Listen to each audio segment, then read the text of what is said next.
بسم اللہ الرحمن الرحیم۔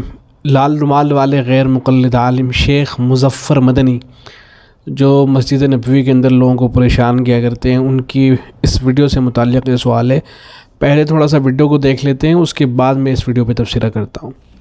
شیخ ایک سوال ہے، یہ جو دعا کرتے ہیں، دعا کے لیے ہاتھ اٹھاتے ہیں پھر اس کو منہ پہ پھیرنا، تو ہمارے یہاں ایک اختلاف ہو رہا ہے، کچھ لوگ بول رہے ہیں یہ بدعت ہے اور کچھ لوگ بول رہے ہیں نہیں پھیرنا چاہیے، تو کیا مسئلہ ہے؟ بسم اللہ الرحمن الرحیم۔ دیکھیے، ہمارا دین اسلام قرآن اور صحیح احادیث کے اندر ہے۔ دین اسلام کی کوئی بھی بات کریں یا عمل کریں تو اس کو دیکھ لینا چاہیے کہ آیا قرآن مجید کے اندر اس کا ذکر آیا ہے، کیا رسول اللہ صلی اللہ علیہ وسلم کے طریقے سے ثابت ہے یا نہیں ہے۔ تو اس مسئلے کو بھی ہم دیکھتے ہیں قرآن اور حدیث کی روشنی میں۔ قرآن اور حدیث کی روشنی میں یہ ہے کہ دعا کرنے کا حکم ہے، دعا کرنے کی فضیلت ہے، دعا کرنے کا طریقہ ہے جو نبی صلی اللہ علیہ وسلم نے بتایا ہے۔ دعا کرنے کے طریقے میں ہاتھ اٹھانے کا طریقہ آتا ہے نبی صلی اللہ علیہ وسلم کا۔ نبی صلی اللہ علیہ وسلم زندگی میں جب کبھی بھی دعا کرتے تو بہت سارے مقامات پہ حدیثوں میں ذکر آتا ہے کہ ہاتھ اٹھاتے اور دعائیں کرتے تھے۔ تو ہاتھ اٹھا کے دعا کرنی چاہیے، لیکن دعا کرنے کے بعد جو لوگ ایسے منہ پھیر لیتے ہیں، منہ پہ پھیر لیتے ہیں، اس کا ذکر حدیثوں میں کہیں نہیں آیا ہے، اس کا ذکر کہیں حدیثوں میں نہیں آیا ہے۔ تو اس لیے جو ثابت ہے نبی صلی اللہ علیہ وسلم کی سنت سے کہ وہ ہاتھ اٹھا کر کے آدمی دعا کرے، اور جب دعا ختم ہو جائے تو آدمی ایسے ہاتھ اپنے نیچے گرا دے، اس کو منہ پہ پھیرنے کی ضرورت نہیں ہے، اس لیے کہ یہ نبی صلی اللہ علیہ وسلم سے ثابت نہیں ہے۔ حدیث کے ذخیرے میں کہیں بھی یہ مسئلہ آپ کو نہیں ملے گا کہ دعا ختم کرنے کے بعد ہاتھ پہ منہ پھیرنا چاہیے۔ سمجھ گئے نا، یہ مسئلہ کلیئر ہو گیا۔ اب اگر کوئی پھر بھی پھیرتا ہے اور سمجھتا صحیح ہے، درست ہے، تو بہرکیف یہ دین کے اندر ایک ایسی چیز پیدا کر رہا ہے جس کا ثبوت دین کے اندر نہیں ہے۔ مظفر مدنی صاحب کی جو گفتگو ہے ظاہر ہے صحیح نہیں ہے۔ ان لوگوں کا اصل ایک مزاج ہے کہ جو بات ان کی سمجھ میں آ رہی ہے بس وہی صحیح ہے، اور جو ان کے خلاف ہے وہ صحیح نہیں ہے۔ تو صحیح بات یہ ہے کہ جب دعا سے فارغ ہو جائیں تو اس کے بعد اپنے ہاتھوں کو چہرے کے اوپر پھیر لیں۔ یہ مستحب اور مسنون عمل ہے، نبی اکرم صلی اللہ علیہ وسلم سے بھی ثابت ہے اور اسلاف سے بھی ثابت ہے۔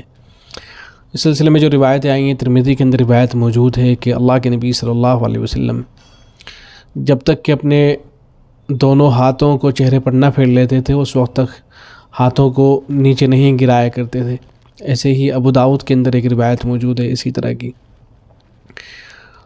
ان روایتوں کو جو غیر مقلد علماء ہیں کم از کم حسن درجے کی ان روایتوں کو تسلیم کرتے ہیں کہ ہاں یہ حسن درجے کی روایت ہیں، قابل استدلال ہیں۔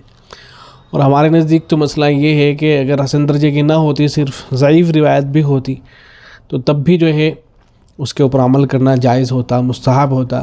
امام نووی رحمۃ اللہ علیہ نے کتاب الاذکار کے اندر ذکر فرمایا ہے کہ روایت اگر ضعیف ہے تو اس کے اوپر عمل کرنا مستحب ہوگا، جائز ہوگا، جب تک کہ وہ روایت موضوع نہ ہو۔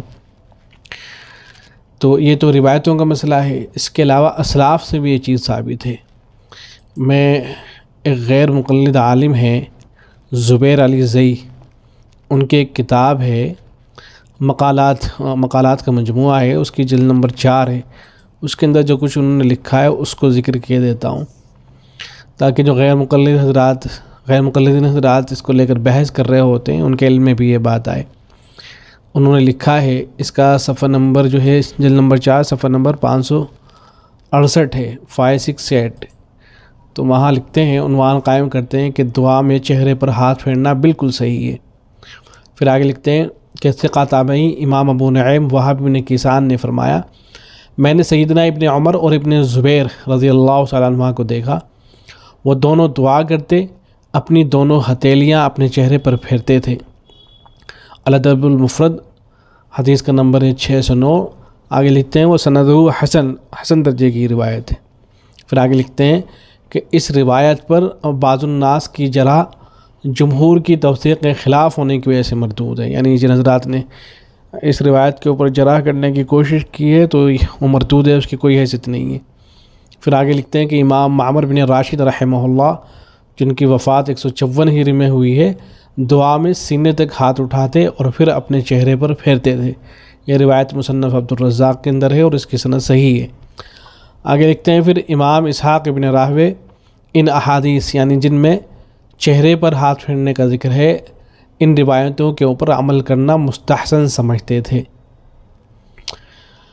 تو یہ غیر مقلد عالم ہیں، انہوں نے اس بات کو ذکر کیا ہے۔ تو بجائے اس کے کہ امت میں انتشار کریں، امت میں انتشار پھیلائیں، صحیح طریقہ یہ ہے کہ اس کے اوپر عمل ہونا چاہیے، جیسا کہ کیا بھی جاتا ہے۔